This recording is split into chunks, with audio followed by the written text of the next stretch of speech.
We have come to the last part of how you can prepare your customer tax entity by using Excel template to update all the company tax information. First, we go to Master Data Tax Entity. Click on Import Data button. Next, download the Excel template and open it.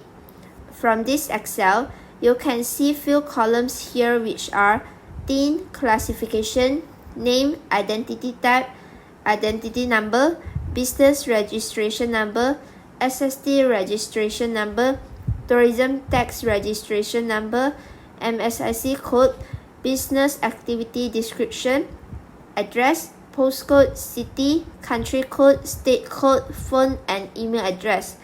Kindly refer to the guide at the bottom so that you will be more familiar on how to fill in this Excel. For example, classification, put I for individual, B for business, G for government. After done, click on the save icon and close this Excel file. Then you can come back to Cloud Accounting, click select file and click import at the bottom.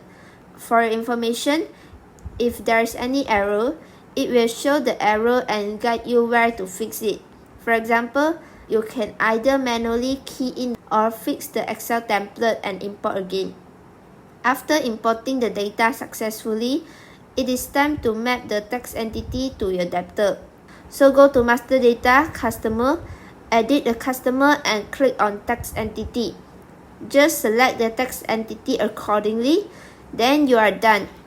That's all the methods that I have already shared and got you through on how can you prepare the tax entity in AutoCAD Cloud Accounting.